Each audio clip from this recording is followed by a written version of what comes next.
Hi అండి, welcome to Shivani kitchen. నేను మీ శివాని. ఈరోజు నేను దోశ ఎలా చేయాలో చూపించబోతున్నానండి. నేను చెప్పిన టిప్స్ ఫాలో అవ్వండి. మీకు ఎర్రగా హోటల్ స్టైల్లో వచ్చినట్టు చాలా బాగా వస్తాయండి దోశలు. మీరు నా ఛానల్ ఫస్ట్ టైం చూస్తున్నట్టయితే లైక్ చేసి సబ్స్క్రైబ్ చేసుకోండి. అలాగే బెల్ ఐకాన్ని ఆన్లో పెట్టుకోండి. దీనివలన నేను పెట్టే వీడియోస్ అన్నీ మీకు వెంటనే వస్తాయి. ఈ వీడియోని ఎక్కడా స్కిప్ చేయకుండా చూడండి. నేను చెప్పిన ప్రాసెస్లో చిన్న చిన్న టిప్స్ ఫాలో అవుతూ వీడియోని ఎక్కడా స్కిప్ చేయకుండా మొత్తం చూడండి. మనకి బయట హోటల్లో దొరికే దోశలాగా ఎర్రగా వస్తాయండి. ఇప్పుడు దోశలు ఎలా చేయాలో చూసేద్దాం రండి. ముందుగా దీనికోసం నేను ఒక పెద్ద గ్లాస్ తీసుకున్నానండి.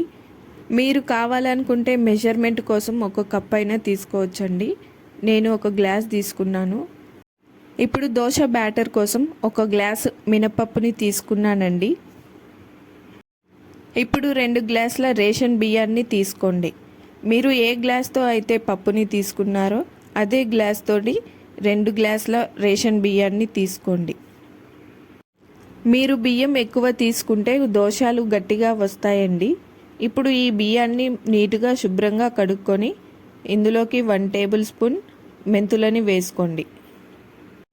మెంతులు వేసుకోవడం వల్ల దోశలు ఎర్రగా వస్తాయండి. ఇప్పుడు వీటిని 8 గంటల పాటు వాటర్ వేసుకొని నానబెట్టుకోండి. వీలైతే ఓవర్ నైట్ నానబెట్టుకోండి. 8 గంటల తర్వాత బియ్యం పప్పు ఎలా నానాయో చూద్దాం రండి. చూడండి ఎంత చక్కగా నానిందో పప్పు అనేది. ఇప్పుడు ఒక హాఫ్ కప్పు వరకు అన్నాన్ని తీసుకోండి. నైట్ వండుకున్న మిగిలిన అన్నం ఉంటే తీసుకోండి, లేకపోతే మీరు అటుకులను కూడా వేసుకోవచ్చండి. ఈ అన్నాన్ని మీరు పప్పుని మిక్సీ పట్టుకునే ముందు 10 నిమిషాల ముందు నానబెట్టుకుంటే సరిపోతుందండి. ఇప్పుడు పప్పుని మిక్సీ జార్లోకి వేసుకొని మెత్తగా గ్రైండ్ చేసుకుందాం. ఈ పప్పుని మొత్తం కొంచెం కొంచెంగా మిక్సీలో వేసుకొని గ్రైండ్ చేసుకోండి. పప్పుని గ్రైండ్ చేసుకునేటప్పుడు మనం ముందుగా నానబెట్టుకున్న అన్నాన్ని కూడా వేసుకొని కొంచెం కొంచెంగా గ్రైండ్ చేసుకోండి. చూడండి, చూపిస్తున్న విధంగా ఇలా మెత్తగా గ్రైండ్ చేసుకోండి. ఇప్పుడు ఈ పిండిని మొత్తం ఒక గిన్నెలోకి వేసుకుందామండి. పిండిని కొంచెం పెద్ద సైజ్ గిన్నెలోకి తీసుకోండి, ఎందుకంటే పులిసినప్పుడు పొంగకుండా బయటపడకుండా ఉంటుందండి. పప్పుని మొత్తం గ్రైండ్ చేసుకొని గిన్నెలో వేసుకోండి. ఈ పిండిని 8 గంటల పాటు అలా వదిలేయండి. అలా వదిలేయడం వలన పిండి అనేది బాగా పులిసి దోశలు అనేవి చాలా బాగా వస్తాయండి. చూడండి, 8 గంటల తర్వాత పిండి అనేది ఎంత చక్కగా పులిసిందో. ఇప్పుడు ఇందులోకి 1 టేబుల్ స్పూన్ ఉప్పుని వేసుకుందాం. ఉప్పు వేసుకొని ఉప్పు మొత్తం పిండిలో కలిసేలాగా బాగా కలుపుకోండి.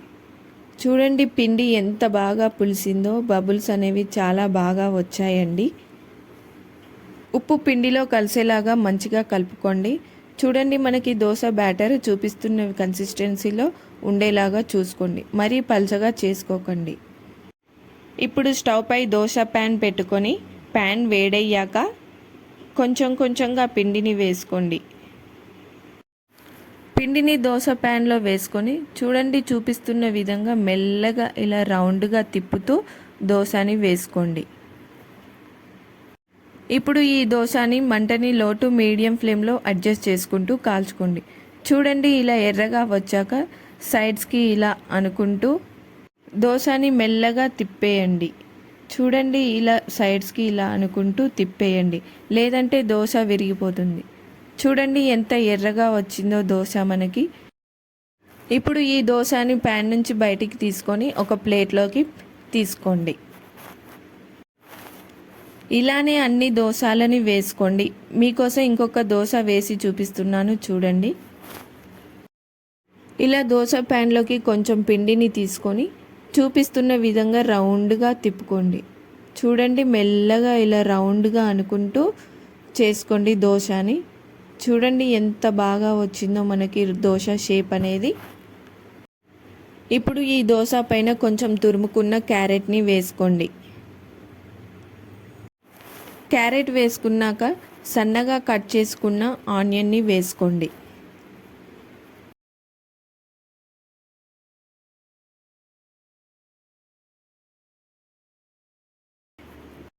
మీకు కావాలంటే ఇలా ఆనియన్ దోశ వేసుకోవచ్చు, లేదంటే ప్లెయిన్ దోశ వేసుకోవచ్చండి. ఇలా అన్ని దోశలను వేసుకొని పక్కన పెట్టుకోండి. చూడండి దోశలు ఎంత చక్కగా వచ్చాయో ఎర్రగా. మనకి బయట హోటల్లో దొరికే దోశలాగా ఎంత చక్కగా వచ్చిందో చూడండి. నేను చెప్పిన ప్రాసెస్లో ట్రై చేసి చూడండి. చాలా అంటే చాలా టేస్టీగా ఉంటుంది, అలా ఎర్రగా కూడా ఉంటాయి.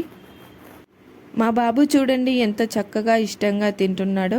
మీరు కూడా నేను చెప్పిన ప్రాసెస్లో ట్రై చేసి చూడండి, మీ పిల్లలకు పెట్టండి, ఇష్టంగా తింటారు. ఇలాంటి మరెన్నో రెసిపీస్ మీకోసం ట్రై చేసి చూపిస్తానండి. Thank you for watching.